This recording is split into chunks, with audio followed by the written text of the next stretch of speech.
What is up, guys? It's your boy, Daddy Cacus, and I mean that quite literally. So I do want to apologize for being a bit spotty with the content, not streaming as much, but as you can imagine, your boy is a bit sleep deprived, to put it lightly. But regardless, today we are going to be showcasing all of the brand new information that just came from the Revenant Act 2 developer livestream. Bungie showed off a crazy new activity, as well as new weapons, new perks, new seasonal artifact perks, and more, and we're going to be going over all of it in this video, and so let's get started. Now, first things first, Bungie kind of just went right into showing off gameplay of the new activity. Now, this is called Tomb of Elders, and it's a bit of a throwback, a bit of a reimagining of the OG Prison of Elders. So if there's any Destiny 1 veterans watching, you may remember Prison of Elders from the Wolves, what was it called? House of Wolves expansion years and years ago.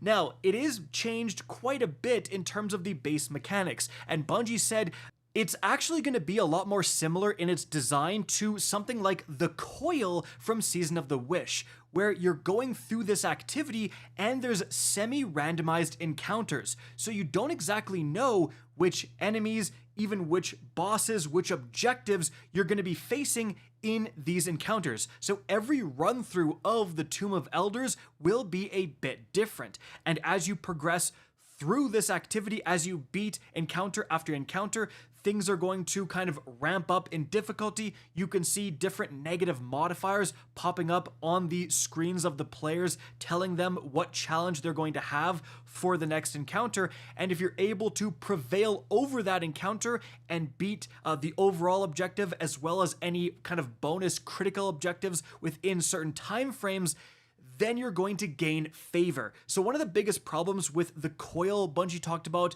was not necessarily knowing if you've done enough, if you've kind of collected enough points to unlock the secret mega chest room where you would have like 5 loot chests that you could have, which is one of the best parts about the Coil. If you did well, you were well rewarded by the game.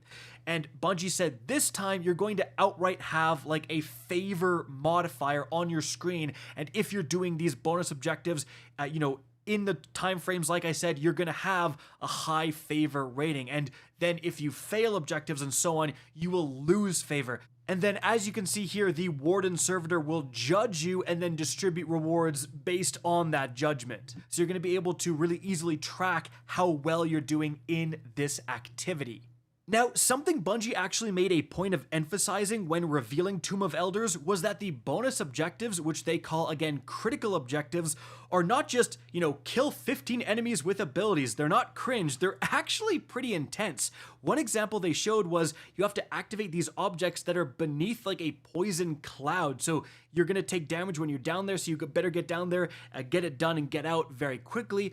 Another one they showed off, which was even crazier, was that you literally get the Rifleman Baron. If anyone remembers the Forsaken campaign, you're going to have this sniper kind of boss and a bunch of clones spawn all around you, and you have to figure out which one is the real one. So that, again, is going to be happening as you're fighting another boss, as you can see from the background gameplay. So that's actually pretty cool. Now, another important thing that Bungie mentioned is that this activity also has a similar pattern of encounters to something like the Coil, where you have a combat encounter and then you have a traversal encounter back to a combat encounter, etc. But they also mentioned, like, if you're doing well in the combat encounters and if you are completing them and the bonus objectives in the time frame, they mentioned that you're actually able to, I guess, skip encounters, skip the traversal encounters. So if you're not doing well, you'll have to do, they mentioned like, see how the players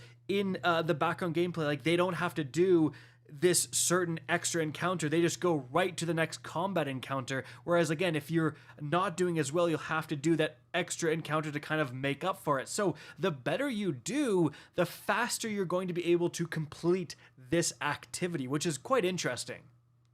So this is going to be the main activity coming with Act 2. It does promise a lot of replayability in terms of, the randomness of it. It is going to be quite different every time you play it, and that is pretty darn cool. We're going to have to wait to see how good it really plays in game, but certainly, like, for me, I really did enjoy the coil, so I'm excited to see another kind of rogue-like type activity return with Act 2.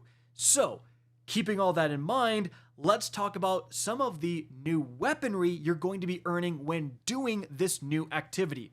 So first of all, we have two new Revenant weapons. The first one is this SMG. Now this is an arc precision frame SMG, and the roll they showed on it is absolutely insane. Like, it can get attrition orbs plus jolting feedback. Guys, jolting feedback is going to cause that jolt after continuous fire. It has proven itself to be an incredibly powerful perk on full auto weapons, and it can spawn on the Vesper's Host dungeon auto rifle. Like, that thing is cracked out of its mind. So seeing it here on an SMG is crazy good, and I imagine that jolt will also like co-trigger attrition orbs, so you're gonna have attrition orbs spamming out of this weapon as you are jolting like 7 enemies at once. Like, this thing could be insanely good. Seriously, it's the #1 weapon I think I'm going after in Act 2. Now, the other new Revenant weapon is the Scavenger's Fate shotgun.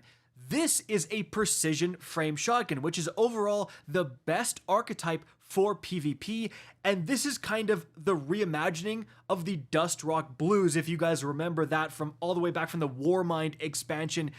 Now, this thing looks incredible. Insane base range, good stats, and it can get slide shot plus, I believe they said, closing time, which is an unbelievably good PvP god rolls. Like, the PvP god rolls for the Scavenger's Fate are off the charts. Now, they did mention it can also get some saucy PvE rolls like Repulsor Brace plus destabilizing rounds. I don't know how good that's exactly going to be, but certainly, guys, certainly for PvP, this is something you absolutely want to look for.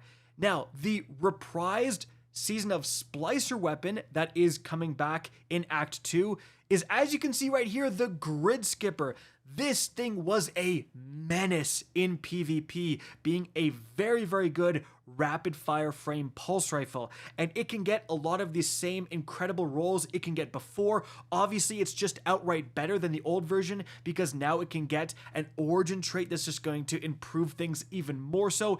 You can enhance the perks on it and stuff like that. It can get Zen Moment plus Head Seeker, they said. So really, really interesting weapon here as well. Like, this is a very saucy one, and again, people who had the old Grid Skipper are probably watching going, oh my goodness, I want this thing again. But moving on from there, we also have a brand new row of seasonal artifact perks. So first of all, we have authorized mods melee. The armor energy costs of all armor mods affecting your melee are significantly discounted. So if you have a melee build out there, you're going to get a lot of energy discounts from this. Now, after that, you're going to have Emergency Flare, where emergency reinforcements consumes all but 1 armor charge. So if you're using that emergency reinforcements mods, this gets a lot better. You have the Thick of It, where rapid final blows while surrounded grant you an armor charge, which is great. And then the boost is that while you're surrounded, your weapons have increased handling and swords get better charge rate, which is definitely not bad. Then you've got Curative Orbs, where the first time you break a target shield or break the shield of a guardian using their super, you create an Orb of Power, and then picking up an Orb of Power or an Elemental Pickup or a Tangle grants you a small amount of health with the boost. That's actually crazy. So this could actually replace those leg armor mods that usually you have there to improve health regen or get shields when you pick up an orb. You could just use this instead to use different mods for your legs, but I'm thinking mainly it's those elemental pickups, guys. Every fire sprite, every ionic trace is going to heal you now. Like, that is really, really powerful. And then lastly, in column 5, you have arc compounding. So arc sources deal increased damage to blind targets.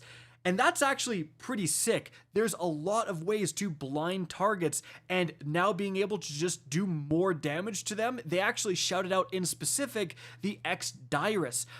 This is an exotic arc grenade launcher, and the moths you spawn for killing enemies, and it was actually buffed pretty significantly this season as well, so you can spawn those moths for continuous damage. They blind, so then you can just blind something with the moth and then continue shooting them with the X-Dirus, and you're going to be doing a lot more damage. So that could really fit well into certain arc builds out there that have a lot of blinding. Remember, there's other seasonal artifact perks that cause arc weapons to blind. Like there's one that just consumes an armor charge and blinds all nearby enemies if you get kills with arc weapons. Like that is going to go crazy with arc compounding. Now, moving on from there, guys, before we get into kind of the other event news coming in Act 2, I want to talk about the fact that they also said there's going to be a big balance update going live with Act 2 as well. So we have, some weapon buffs and nerfs and stuff like that. Nothing too insane they revealed during the live stream, but they did reveal that they're doing a huge buff to roaming supers. So any super that lasts a long time and you're going around in your super killing enemies, all of those, they said you're going to be getting it in PvE about 2 to 3 times as much as you are right now. They said they want to make it a lot more enticing to use those roaming supers and a lot more reasonable to be activating them all the time instead of just saving them for a boss, right? So that is crazy. Every roaming super out there, guys, you need to be taking a look at, because getting them literally 3 times as much potentially in Act 2, that's just insane. Now, moving on from there, guys, we have another crossover, this time with Street Fighter. So you can see some sick Street Fighter themed ghosts right here, as well as some absolutely awesome emotes and finishers coming from Street Fighter. You even got the Hadouken finisher, and that's absolutely sick. Now, after that, guys, the next thing we're shouting out here is some stuff from the Dawning. And it looks like the Dawning ornament set, the armor set, is going to be these dragon sets right here, which looks crazy. But on top of that, guys, they actually showed off one of the new Dawning weapons here that is going to be really, really desirable, and that is this brand new linear fusion rifle. So this is a 3-round burst adaptive burst archetype, which is incredibly good. And on top of that, guys, you can see the roll they show off. It has a withering gaze to cause weaken plus bait and switch, which is super saucy. It also actually can get the Viced Stinger origin trait, which is incredibly good as well. Going to be reloading your mag, but they said it can also get the insane Envious Arsenal plus bait and switch roll that has kind of taken over the meta from the launch of episode Revenant. That Envious Arsenal is a brand new perk introduced this season, and it's absolutely everywhere because of its synergies with bait and switch. So this could be a very, very good linear, in fact, it could just be like one of the best linear fusion rifles in the game when it comes out here. There's also some old ones like the Glacioclasm coming back with some insane rolls as usual. Now, after that, guys, they also talked about Iron Banner. That is going to be arriving on November 26th. So 1 week after the launch of Act 2. And there's going to be some sick new weapons there. Specifically, there's going to be a stasis rocket sidearm that can get chill clip. They didn't really show it off during the stream, but they kind of talked about it. It's going to be an Iron Banner you don't really want to miss. Moving on from there, guys, they also have Doki Doki armor sets that are going to be added to the game for either a Silver or Bright Dust. You can get these. And then moving on from there, guys, the last thing Bungie showed off was actually the exotic shotgun coming in Act 3, because they kind of explained Act 3 launches on January 7th, and because that's right around the holidays, there's not going to be an Act 3 preview stream. It's just going to kind of drop, and kind of the main piece of content, similar to the Choir of One and the Encore exotic mission in Echoes Act 3, is going to be like a new exotic mission with a new exotic, in this case, shotgun. So we actually got a bit of a preview of this shotgun. This thing looks absolutely insane. So as you can see, It's a slug shotgun, but whenever that slug hits a surface or an enemy, it's going to shatter, and those shattered projectiles are going to bounce around. They apparently have some degree of tracking, and also they actually mentioned that when you reload, it reloads the entire mag at once. So you put in like a void crystal and it just reloads the whole thing. So you don't need to reload one shell at a time like most other shotguns. So this thing could absolutely be a juicy weapon depending on how much damage it does and how good of a degree of tracking these extra projectiles are. Because if you're able to just shoot one enemy and all the enemies behind that guy get ripped apart from that spread of projectiles, this could be extremely good. And so guys, that is going to be it for the video. Hope you enjoyed and found this informative. If you did, please remember to help me out by simply rating and especially sharing this video. If you guys want to see more Destiny 2 content similar to this, don't be afraid to slap that subscribe button. If you want to get in touch with me and keep up to date with the latest channel activity, the best way is to follow me on Twitter at RickCacus, that is linked in the description down below. Again, hope you enjoyed the video, and as always, have a good day.